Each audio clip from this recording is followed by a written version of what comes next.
Tuhan Yesus yang baik, terima kasih atas berkat-Mu dan cinta kasih-Mu yang selalu menyertai kami dimanapun kami berada hari ini. Tuhan, saat ini kami akan memulai ibadah. Berkati kami dan buka hati dan pikiran kami untuk beribadah kepadamu dari awal ibadah sampai selesai. Hadirlah di tempat kami masing-masing supaya kami bisa mengikuti ibadah dengan lancar. Dalam nama Tuhan Yesus kami telah berdoa dan mengucap syukur. Amin. Firman Tuhan yang saya bawakan dari 2 Korintus 4 ayat yang pertama sampai dengan yang ke-15. Judul perikopnya adalah harta rohani dalam bejana tanah. Saya akan membacakannya. Beginilah firman Tuhan. Oleh kemurahan Allah, kami telah menerima pelayanan ini. Karena itu, kami tidak tawar hati, tetapi kami menolak segala perbuatan tersembunyi yang memalukan. Kami tidak berlaku licik dan tidak memalsukan firman Allah. Sebaliknya, kami menyatakan kebenaran, dan dengan demikian, kami menyerahkan diri kami untuk dipertimbangkan oleh semua orang di hadapan Allah. Jika Injil yang kami beritakan masih tertutup juga, maka ia tertutup untuk mereka yang akan binasa, yaitu orang yang tidak percaya, yang pikirannya telah dibutakan oleh ilahi zaman ini, sehingga mereka tidak melihat cahaya Injil tentang kemuliaan Kristus yang adalah gambaran Allah. Sebab bukan diri kami yang kami beritakan, tetapi Yesus Kristus sebagai Tuhan, dan diri kami sebagai hamba-Mu karena kehendak Yesus. Sebab Allah yang telah berfirman, dari dalam gelap akan terbit terang. Ia juga yang membuat terangnya bercahaya di dalam hati kita, supaya kita beroleh terang dari pengetahuan tentang kemuliaan Allah yang nampak pada wajah Kristus. Tetapi harta ini kami punyai dalam bejana tanah liat, supaya nyata bahwa kekuatan yang melimpah-limpah itu berasal dari Allah, bukan dari diri kami. Dalam segala hal kami ditindas, namun tidak terjepit. Kami habis akal, namun tidak terputus asa. Kami dianiaya, namun tidak ditinggalkan sendirian. Kami dihempaskan, namun tidak dibinasa. Kami senantiasa membawa kematian Yesus dalam Tuhan kami, supaya kehidupan Yesus juga menjadi nyata di dalam tubuh kami. Sebab kami yang masih hidup ini terus-menerus diserahkan kepada maut karena Yesus, supaya juga hidup Yesus menjadi nyata di dalam tubuh kami yang fana ini. Maka demikianlah maut giat di dalam diri kami, dan hidup giat di dalam kamu. Namun karena kami memiliki roh iman yang sama, seperti ada tertulis, "Aku percaya, sebab itu aku berkata-kata." Maka kami juga percaya, dan sebab itu kami juga berkata-kata. Karena kami tahu bahwa Ia yang telah membangkitkan Tuhan Yesus akan membangkitkan kami juga bersama-sama dengan Yesus. Dan Ia akan menghadapkan kami bersama-sama dengan kamu kepada dirinya. Sebab semua itu terjadi oleh karenamu, supaya kasih karunia yang semakin besar berhubungan dengan semakin banyaknya orang yang menjadi percaya, menyebabkan semakin melimpahnya ucapan syukur bagi kemuliaan Allah. Demikian firman Tuhan. Bagaimana kita bersikap untuk hidup menyenangkan hati Tuhan? Yaitu dari setiap tindakan dan dari setiap pelayanan yang kita kerjakan. Anak-anak Tuhan bukan berarti kita alergi dengan berkat-berkat lahiriah. Namun bukan itu tujuan utama kita. Sebagai contoh, lihatlah keluarga Lot. Lot adalah keponakan dari Abraham. Abraham mengajak Lot keluar dari kampung halamannya, yaitu Ur Kasdim, mulai mengikut Tuhan. Oleh Abraham, maka Lot pun diberkati dari Tuhan selama Abraham dan Lot punya hubungan yang baik. Abraham mengajak Lot terus beribadah kepada Tuhan. Maka mereka diberkati Tuhan luar biasa. Kekayaan Abraham bertambah dan juga kekayaan Lot bertambah. Kekayaan Lot bertambah seiring waktu dan juga kekayaan Abraham. Tapi ingat, tujuan Abraham itu untuk Tuhan, bukanlah mencari materi, bukan lahiriah, tetapi hati. Alkitab juga akan digenapi, firman Allah pasti digenapi.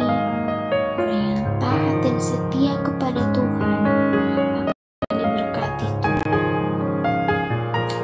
Maka kekayaan mereka bertambah banyak. Alkitab mencatat, akhirnya daerah itu yang tidak cukup untuk mereka. Karena apa? Mereka menggembalakan ternak. Ada sapi, ada unta, ada domba, ada kambing, dan lain sebagainya. Maka akhirnya Abraham bilang kepada Lot, kita harus terpisah, supaya jangan ada perkelahian antara kita. Pendek cerita, Lot langsung melihat lembah Sodom dan Gomora, di mana Lot mencari materi. Langsung kayalah Lot. Dia tidak pernah berpikir di sana. Bisakah dia beribadah di sana dengan benar? Tergembalakah Lot di sana dengan benar? Maka saya pesankan kepada orang-orang tua kita, sebagai orang tua yang adalah gembala anak-anaknya. Anak-anak boleh sukses, tapi ingat, bukanlah materi, bukanlah lahiriah yang paling penting, bukan lahiriah yang paling utama.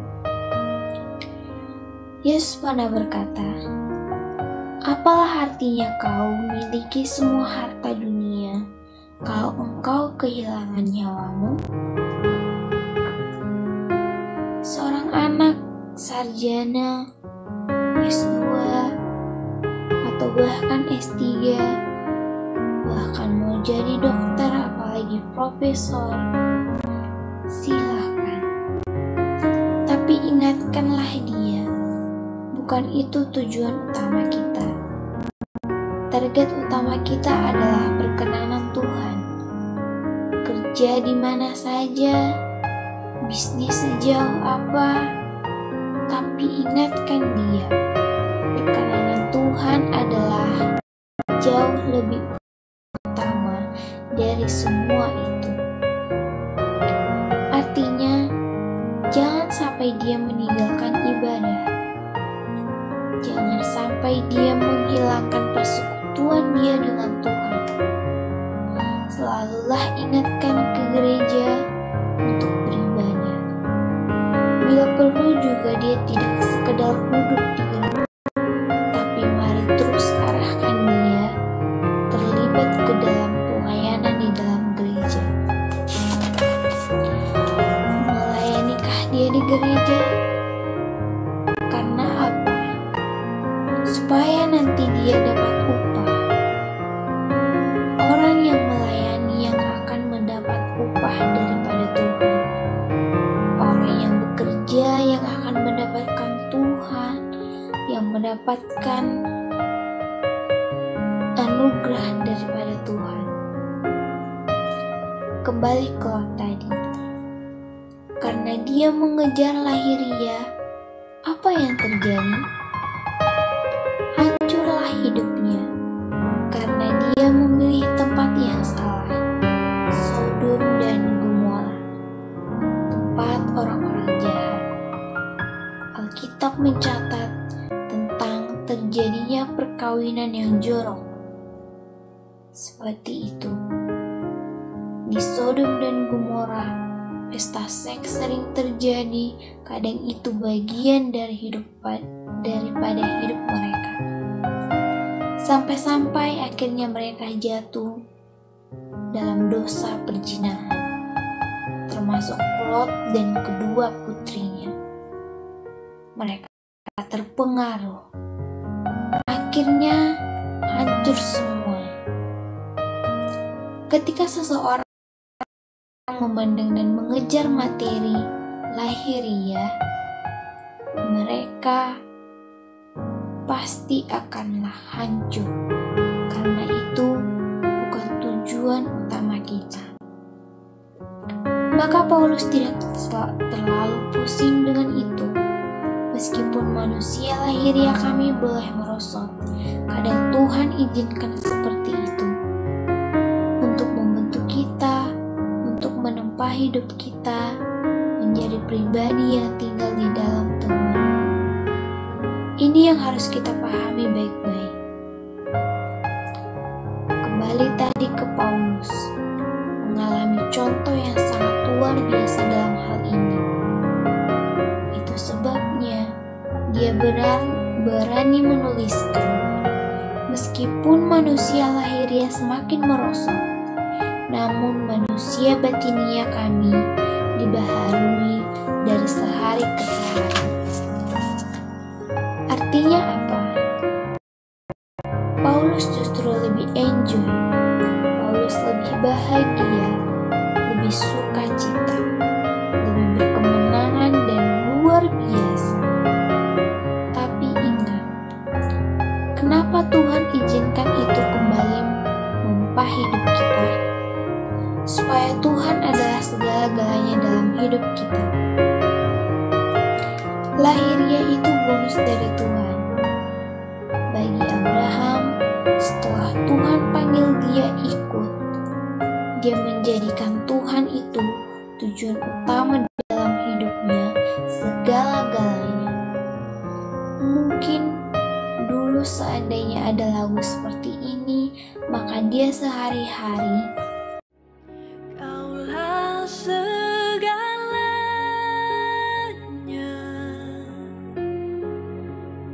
di dalam hidupku,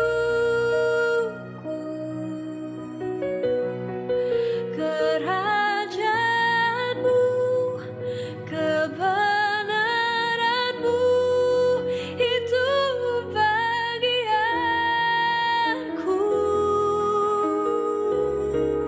Kaulah yang kupandang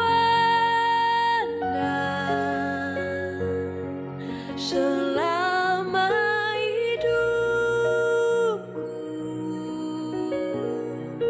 mengasihimu, memuliakanmu, Bapa dan Raja. orang yang menjadikan Yesus segalanya, seperti apapun persoalan, tantangan, masalah yang menghadang dan menghambat, seperti apapun rumitnya kehidupan, sulitnya kehidupan. Lihatlah Rasul Paulus. Di ayat yang kelima di pasal yang keempat tadi, sebab bukan diri kami yang kami beritakan, tetapi Yesus Kristus sebagai Tuhan dan diri kami sebagai hamba-Mu karena kehendak Yesus. Artinya apa? Paulus dan teman-temannya yang lain tidak pernah meninggalkan pelayanan, dan dia tetap memberitakan firman. Sekarang dia biasa melakukan tugasnya. Begitupun kita. Jangan pernah kita abaikan tugas kita sebagai anak Tuhan. Tugas kita sebagai anak-anak Tuhan adalah menjadi berkat, menjadi saksi, menjadi terang. Tugas kita adalah memberitakan firman Tuhan melalui sikap, perilaku, kehidupan kita sehari-hari. Bahkan apabila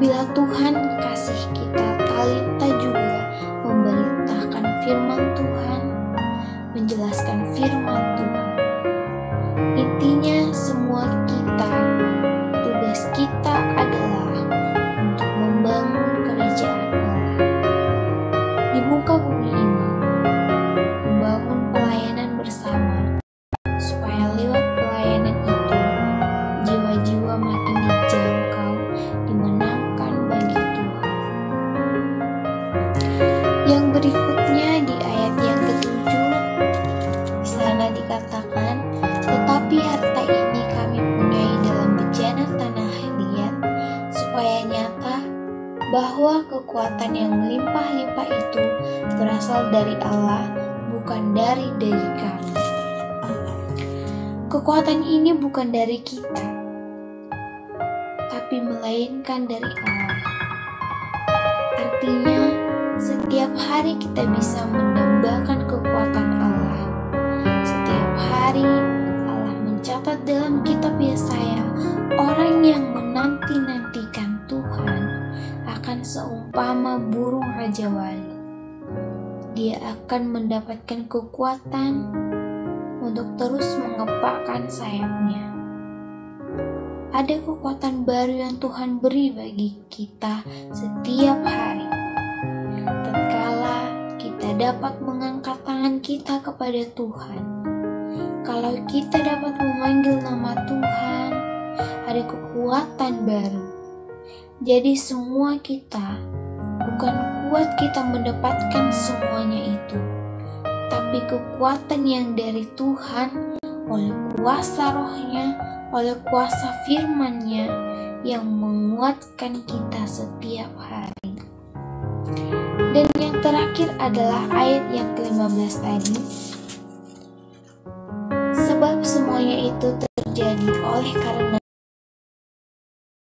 kamu, supaya kasih karunia yang semakin besar berhubung dengan semakin banyaknya orang yang menjadi percaya, menyebabkan semakin melimpahnya ucapan syukur bagi kemuliaan Allah. Tetaplah berharap kepada anugerah Tuhan. Anugerah Tuhan itu besar. Anugerah Tuhan itu berlimpah-limpah. Itu yang kita harapkan setiap hari dalam hidup kita. Bagaimana kita hidup oleh anugerah Tuhan. Kita dilimpahi dengan anugerah Tuhan. Dan memang kita ada karena anugerah Tuhan. Kita belajar bersama-sama. Firman Tuhan, Paulus katakan, anugerah Tuhan itu berlimpah-limpah. Dan dia berharap anugerah Tuhan, belas kasihan Tuhan, itu yang diajarkan firman Tuhan kepada kita. Hidup ini adalah pemberian Tuhan. Berharap terus agar Tuhan memberikan anugerah-Nya kepada kita dari sehari ke sehari. Kalau kita berharap anugerah Tuhan setiap hari, kita dimampukan akan mendapatkan segalanya yang daripada Tuhan. Kita akan semakin mengalami hal-hal yang spektakuler dalam hidup kita. Amin.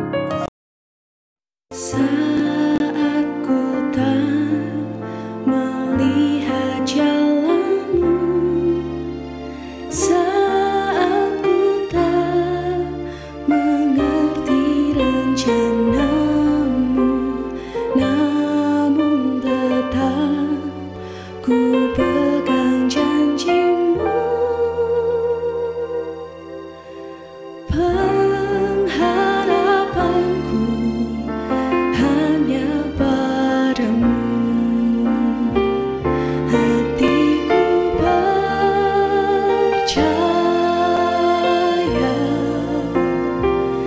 hatiku percaya,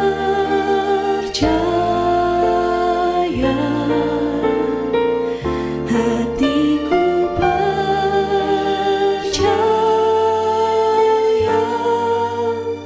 selalu ku percaya.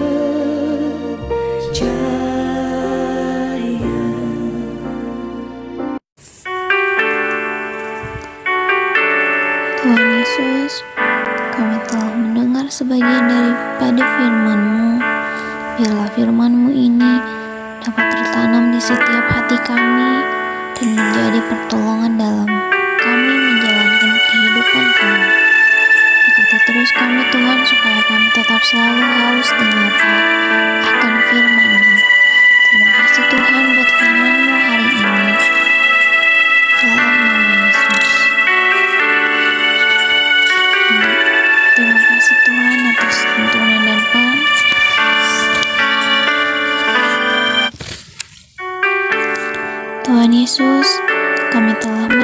merenungkan sebagian daripada firman-Mu. Biarlah firman-Mu ini dapat tertanam di setiap hati kami dan menjadi pertolongan dalam kami menjalankan kehidupan kami. Berkati terus kami Tuhan, supaya kami tetap selalu haus dan lapar akan firman-Mu. Terima kasih Tuhan buat firman-Mu hari ini. Terima kasih juga Tuhan atas tuntunan